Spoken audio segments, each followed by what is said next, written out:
Hey my lovelies! So the channel has been around for just over 3 years now, if you can believe it, and I realized I had never done a video dedicated to one of my very favorite foods, tacos. I love tacos. They're really easy to make, they're super versatile, and the flavor possibilities are endless. So today I thought I would fix that by sharing 5 awesome taco ideas. Now a lot of these tacos featured the tasty salsa recipes I shared in my last video. If you haven't seen that, definitely be sure to check it out. All of the great recipes for the salsas we're using today are in that video. I'll link it in the description box below. Now without further ado, let's talk about some tacos.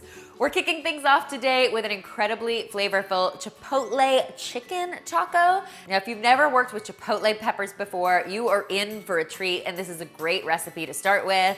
Chipotle peppers pack a little bit of heat, but they also have a ton of smoky flavor. So they're really, really delicious. I'm getting started by cooking up my Chipotle chicken for my tacos. I've got a skillet heating up on the stove with a little bit of oil. To that, I'm going to add some onion and some red bell pepper. I'm gonna cook those just until they soften up. Next, I'm going to add some minced garlic and cook that for another 30 seconds, just until it becomes fragrant, and that's when I know it is time to add my chicken. In this recipe, I'm actually using some leftover cooked chicken that I've just shredded up, but if you wanna buy a rotisserie chicken at the grocery store, this is a great way to use it. Next, I'm adding some diced tomatoes, my Chipotle peppers that I've chopped up, a little sprinkle of chili powder, and some salt and pepper. I'm just gonna stir this all together and heat it through for 2 or 3 minutes, and then you can simply pile it on top of either a corn or flour tortilla, and then you can load on the black bean and corn salsa.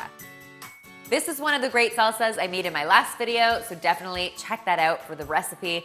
It is so super good and actually really easy to make. I'm gonna finish these tacos off with a little bit of sour cream, and boom, they are ready to be enjoyed. If you're gonna give this recipe a try, I definitely recommend doubling or tripling it because it freezes really, really well, and having this amazing Chipotle chicken on hand is a great weeknight dinner save. Next up, I've got an incredibly flavorful take on a traditional fish taco. Instead of whitefish in this recipe, we are actually using some salmon, but if whitefish is what you have on hand, it will work just as well.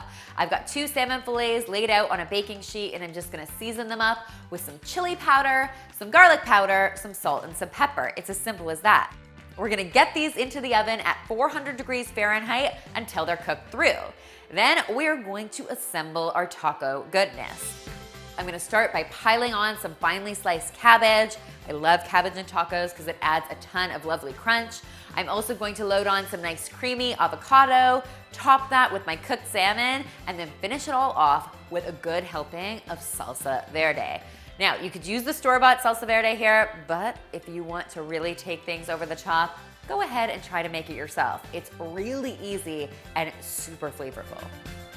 This is actually one of those incredible recipes that is super healthy but tastes super decadent. So I really hope you guys will give it a try.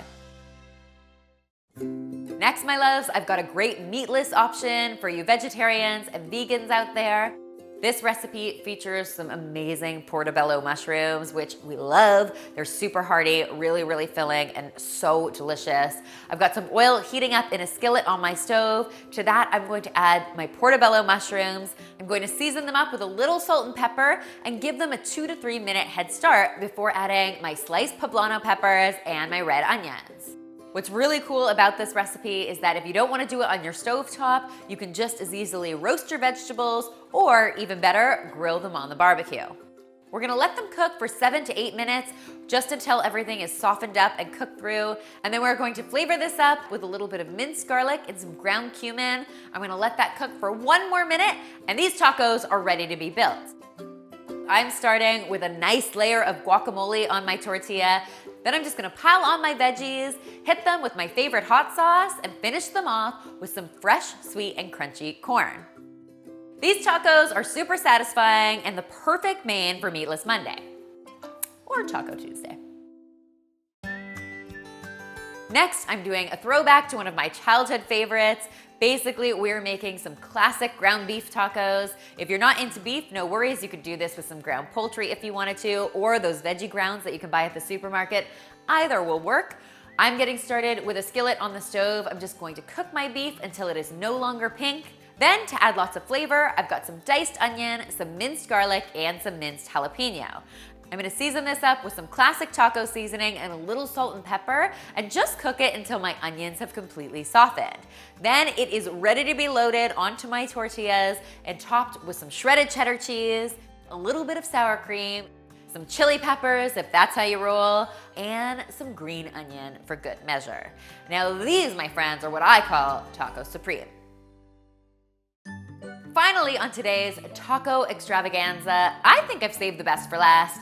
These are my chili lime shrimp tacos, and they are topped with a grilled pineapple salsa that is absolutely to die for. Once again, I've got a little oil heating up in my skillet on the stove. To that, I'm going to add some shrimp. In this case, I'm using shrimp that has already been peeled and the tails have been removed.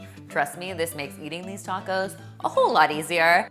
I'm going to season my shrimp with some chili powder and some red chili flakes, a little salt and pepper, and then cook them until they are no longer pink. Once they're cooked through, which thanks to shrimp's awesomeness usually only takes 3 or 4 minutes, I'm gonna turn my heat off and finish these off with a little grating of lime zest and some lime juice. I'm gonna stack this goodness on my tortillas, top it with a heaping helping of grilled pineapple salsa, and then finish them off with a few jalapeno slices. Ladies and gentlemen, we are in Flavor Town. Taco about satisfying, holy smokes. Guys, I really hope you will give these ideas a try. If you do, be sure to tweet me, Instagram me, or Snapchat me a photo because I love seeing your creations.